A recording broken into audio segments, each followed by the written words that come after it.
नमस्कार दोस्तों, आप देख रहे हैं सरकारी जॉब भर्ती और मैं हूं हेमेंद्र साहू। आज के टॉपिक में देखने वाले हैं महिला पर्यवेक्षक भर्ती का 27वां वीडियो है। इससे पहले मैंने 26 वीडियो ऑलरेडी यूट्यूब पर अपलोड कर दिए हैं। अगर आपने नहीं देखा है तो प्लेलिस्ट में जाना, वहां पर 1 से लेकर जो 26 तक जितने भी वीडियो डाला हूं वहां सिलेबस के अकॉर्डिंग ही बना है। आप उसे जरूर देख लेना, आपका सिलेबस कंप्लीट हो जाएगा। ठीक है, तो आज का जो टॉपिक देखने वाले वहाँ छत्तीसगढ़ का सामान्य ज्ञान है, जिसमें हम लोग बात करने वाले हैं लगभग 5 क्वेश्चन को देखने वाले हैं। अब यहाँ पर एक चीज़ और कहना चाहता हूँ, छत्तीसगढ़ का व्यापम जो है 2023 में पता नहीं इसको क्या हो गया है कि आए दिन कुछ न कुछ उटपटांग हरकत करता ही रहते हैं। पहले क्या होता था कि एक तो है एग्ज़ाम डेट जारी नहीं करता था, ठीक है? अब एग्ज़ाम डेट जारी करता है तो मॉडल आंसर जारी नहीं करता है। अब मॉडल आंसर जारी करता है तो उसमें भी गलत रहता है और गलत रहता है तो उसे सुधारता भी नहीं है, तो इतना सारा गलती होता है। अब देख लो परसों की डेट है, मैंने खुद अपने कंप्यूटर से जो ऑफ़िशियल उसके साइड में जाकर डाउनलोड किया था कि इनका जो है 13 अगस्त 2023 को एग्ज़ाम है महिला परीक्षक का, और मुझे इस बात का याद भी है कि उन्होंने जो नोटिफ़िकेशन जारी किया था उसका क्रमांक कितना है? 3261 कितना है? 3261 था, मुझे पता है, ठीक है? 3261 था।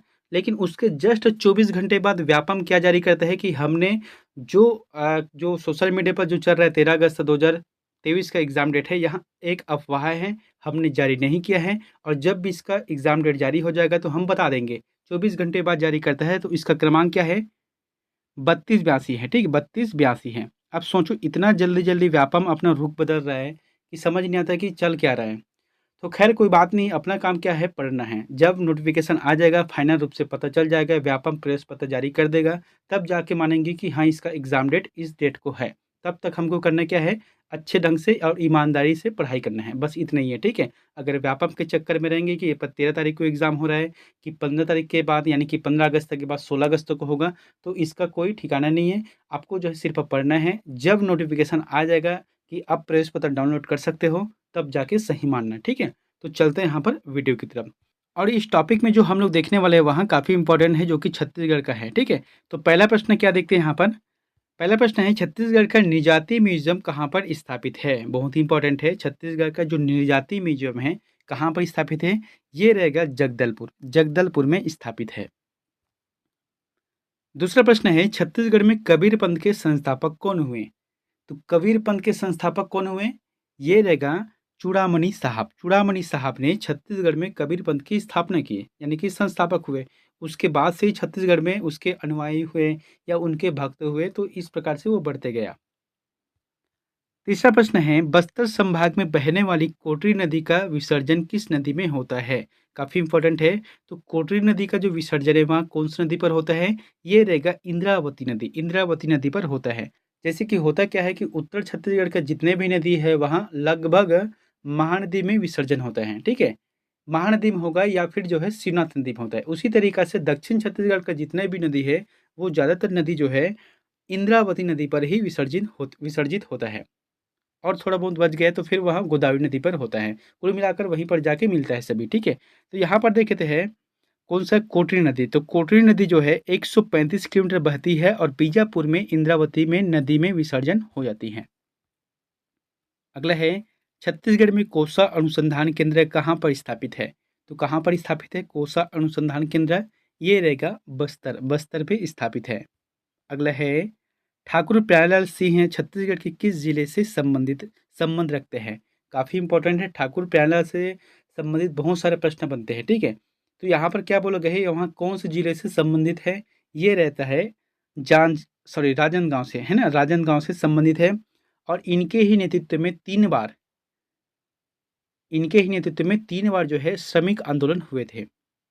अगला है गांधी जी का छत्तीसगढ़ में द्वितीय प्रवास के समय उनके सहयोगी थे। काफ़ी इंपॉर्टेंट है, छत्तीसगढ़ में जो है गांधी जी का 2 बार आगमन हुआ है, तो इनके द्वितीय प्रयास में उसके साथ साथ और कौन आए थे, यानी कि द्वितीय प्रवास में ये रहेगा उपरोक्त सभी, यानी कि मीराबेन, ठक्कर बापा और महादेव देसाई, ये तीनों जो है गांधी जी के साथ आए थे।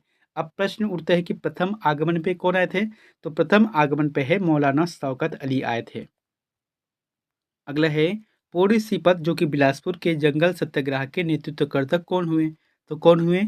ये रहेगा रामाधर दुबे, रामाधर दुबे जो कि पोड़ी सीपत जो कि कहाँ है, बिलासपुर में है और इन्होंने ही जंगल सत्याग्रह का नेतृत्व किया था। और ये कब हुआ है? 1 जुलाई 1930 को हुआ है सत्याग्रह। अगला है, पंडवानी की कपालिक शैली में प्रसिद्ध कलाकार कौन हैं? तो दोस्तों मैंने आपको पहले बताया था जो पंडवानी हैं, ठीक है? जो पंडवानी हैं, वहाँ अधिकतर प्रश्न इसमें से आते हैं, यहाँ से प्रश्न पूछे जाते हैं। तो यहाँ पर क्या बोला गया है? पंडवानी की कपालिक शैली, ये रहेगा उषाबाई। अब यहाँ पर मैं थोड़ा-सा इम्पोर्टेंट चीज़ बता रहा हूँ, पंडवानी 2 प्रकार के होते हैं, ठीक है? उसके जो अलग-अलग भाग हैं, पंडवानी में 2 प्रकार होते हैं। एक तो होता है वेदमती और कपालिक होते हैं। वेदमती में केवल गायन का कार्य होता है और इनके प्रमुख कलाकार कौन-कौन से हैं? रितु वर्मा, झाड़ूराम देवांगन, पूनाराम निषाद और रेवाराम साहू होते हैं, ठीक है? इसके बाद है कपालिक शैली। तो कपालिक शैली में क्या है? गायन और नृत्य दोनों साथ-साथ होते हैं, जिसके प्रमुख कलाकार हैं तीजन बाई है, शांतिबाई हैं और उषाबाई है। अगला है, छत्तीसगढ़ में कमार विकास प्राधिकरण की स्थापना कब की गई? तो कब की गई छत्तीसगढ़ में कमार विकास प्राधिकरण की स्थापना? ये रहेगा 2 सितंबर 2009। 2 सितंबर 2009 को इसकी स्थापना की गई और इनका जो मुख्यालय है वहाँ गरियाबंद है। अगला है, धनकुल पर्व में 3 अनिवार्य वस्तुओं में क्या-क्या शामिल है? मैंने कल बताया भी था, जो धनकुल पर्व है उसमें 3 अनिवार्य वस्तु शामिल होते हैं। कौन-कौन से होते हैं? सूपा, घड़ा और धनुष। ये आंसर सही रहेगा, ठीक है? इसमें क्या है? घड़ा, सूपा और धनुष आंसर सही रहेगा। अगला है, भतरा नाट्य में किस राज्य का प्रभाव स्पष्ट दिखाई देता है? वो काफ़ी इंपॉर्टेंट है। तो इसका जो आंसर रहेगा उड़ीसा रहेगा। उड़ीसा क्यों रहेगा? देखो भतरा नाट्य कहाँ पर होता है? ये जो है भतरा जनजाति के द्वारा किया जाता है और भतरा नाट्य जो है बस्तर के अंतर्गत किया जाता है। और बस्तर के अंतर्गत वो कौन सा जिले से संबंधित है? यानी कि जैसे कि बस्तर जिला है वो सभी उड़ीसा के आस-पास ही पड़ता है। तो यहाँ पर जो है उड़ीसा का प्रभाव देखने को मिलता है और इसमें केवल पुरुष ही भाग लेते हैं। कभी-कभी प्रश्न आते हैं कि भतरा नाट्य कौन से जो भाग लेते हैं, महिला है कि पुरुष है कि बच्चे हैं? इसका जो आंसर रहेगा वहाँ पुरुष रहते हैं और इसे उड़िया नाट्य भी कहते हैं। अगला है, छत्तीसगढ़ में समस्त लोक नृत्य में किसे सबसे भयानक नृत्य माना गया है? तो किसे सबसे भयानक नृत्य माना गया है? ये रहेगा दमनच नृत्य। दमनच नृत्य को सबसे भयानक नृत्य माना गया है। अगला है, छत्तीसगढ़ के सौता जनजाति मुख्यतः रूप से कहाँ पर निवास करता है? तो काफ़ी इंपॉर्टेंट है, जो सौता जनजाति है वहाँ मुख्यतः रूप से कोरबा में निवास करता है। अगर और डीप की बात करें तो फिर कोरबा जिले के कटघोरा तहसील के आसपास ही रहता है। अगला है, राज्य सरकार द्वारा कहाँ पर पंडो विकास प्राधिकरण संचालित है? तो कहाँ पर संचालित है राज्य सरकार द्वारा पंडो विकास प्राधिकरण? ये रहेगा अंबिकापुर। अंबिकापुर में संचालित है और इसकी जो स्थापना है 2002 या 2003 के मध्य किया गया है। अगला है, भारत का जनसंख्या विभाजक दशक माना जाता है। भारत का जब जनसंख्या विभाजक दशक हो रहा था ये छत्तीसगढ़ में भी लागू हुआ था। हालाँकि उस समय छत्तीसगढ़ जो है मध्य प्रांत का एक भाग था, ठीक है? तो यहाँ पर क्या बोला गया है? भारत का जनसंख्या विभाजक दशक, तो सही जवाब आ जाएगा 1911 से 1921। अब क्यों कहा जाता है? जैसे कि देखना, जब से 1872 से जब जनगणना प्रारंभ किया गया था, तो हमेशा बढ़ते हुए क्रम में गया है, ठीक है? जैसे कि इस साल जैसे कि 40 करोड़ है, तो फिर जाके 50 करोड़, 60 करोड़, 100 करोड़, आज की डेट में लगभग 140 करोड़ है, ठीक है? देश की जनसंख्या। तो 1911 और 21 में हुआ क्या था? ये बढ़ने की बजाय और घट गया था, ठीक है? बढ़ने की बजाय और घट गया था जनसंख्या।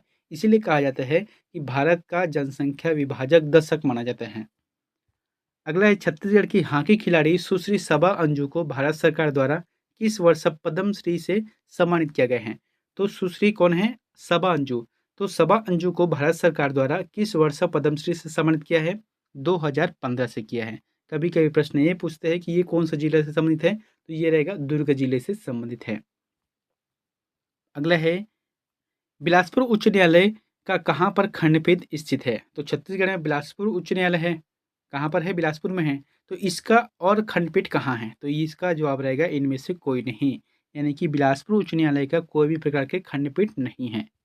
अगला है, सातवाहन कालीन रोमन कालीन स्वर्ण मुद्राएं कहाँ से मिली है? तो सातवाहन कालीन रोमन कालीन मुद्राएं कहाँ से मिली है? स्वर्ण मुद्रा, ये रहेगा दूसरा ऑप्शन सही रहेगा, चकरबेड़ा, जो कि बिलासपुर से है। इसके अलावा एक और है, एक तो मल्हार और चकरबेड़ा दोनों जगह से मिला है, जो कि राजा कौन है? राजा अपेलक की मुद्रा है।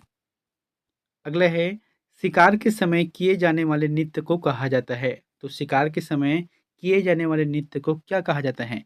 ये रहते हैं माओ पाटा, ठीक है? माओ पाटा कहा जाता है। माओपाटा मतलब क्या था? गौर नाट्य, मुड़िया जनजाति की शिकार पर आधारित नाट्य हैं। अगला है, छत्तीसगढ़ के पुरातात्विक स्थल में से एक पचराही किस जिले में स्थित है? तो यहाँ पर क्या है, जो पुरातात्विक स्थल है क्या नाम है? पचराही। ये कौन से जिले से संबंधित है? ये रहता है कवर्धा जिले से संबंधित है। अगला है, भोलवा भोलाराम बनिस के रचनाकार कौन हुए? तो क्या बोला गया है? भोलवा भोलाराम बनिस के रचनाकार कौन हुए? ये रहता है श्यामलाल चतुर्वेदी। श्यामलाल चतुर्वेदी की रचना है भोलवा भोलाराम बनीस। इसके अलावा दो और है। कौन कौन से हैं? बेटी के विदा और पर्रा भलाई। इनमें से जो दो ऑप्शन है काफ़ी इंपॉर्टेंट है, इसे कई बार पूछा गया है। अगला है, छत्तीसगढ़ के किस वंश के द्वारा राजयोगी का उपाधि धारण किया करते थे? काफ़ी इंपॉर्टेंट है और ये रहेगा राष्ट्रीय तुल्य वंश, है ना। छत्तीसगढ़ का जो राष्ट्रीय तुल्य वंश था, इन्होंने जो है जितने भी शासक हुए वह सभी राजयोगी का उपाधि धारण किया करते थे। अगला है, भगवान शिव के विरूपाक्ष के अनुयायी कौन थे? तो कौन थे अनुयायी? इसका रहेगा पृथ्वीराज। पृथ्वीराज इसका आंसर सही रहेगा, जो कि विरूपाक्ष के अनुयायी थे। अगला है, लाल ईंटों से निर्मित गुप्तकालीन का श्रेष्ठ उदाहरण है। तो लाल ईंटों से निर्मित गुप्तकालीन का श्रेष्ठ उदाहरण कौन से है? ये रहता है लक्ष्मण मंदिर, जो कि सिरपुर का है।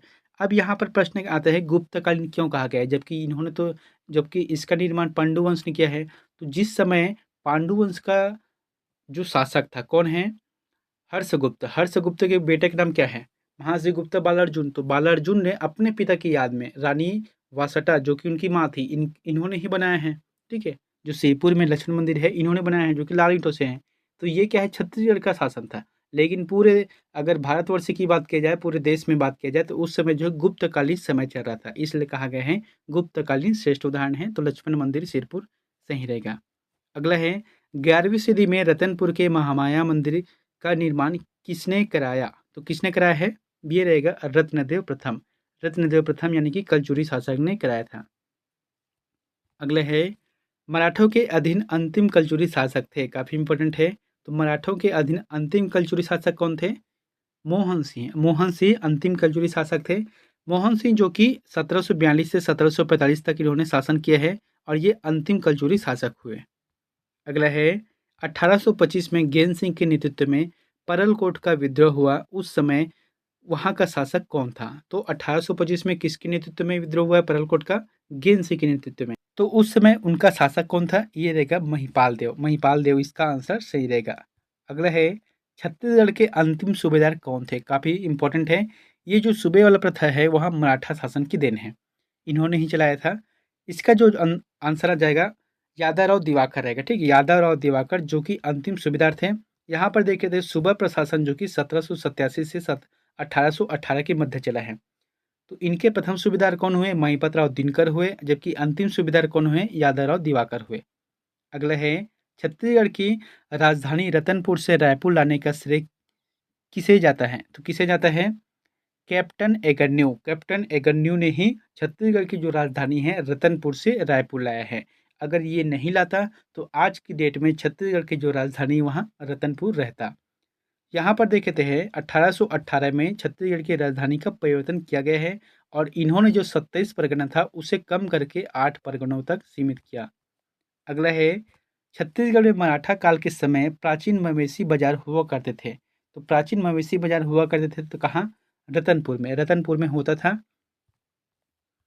अगला है, भारत स्वतंत्रता अधिनियम 1947 के समय आर के पाटिल द्वारा कहाँ पर ध्वजारोहण किया गया?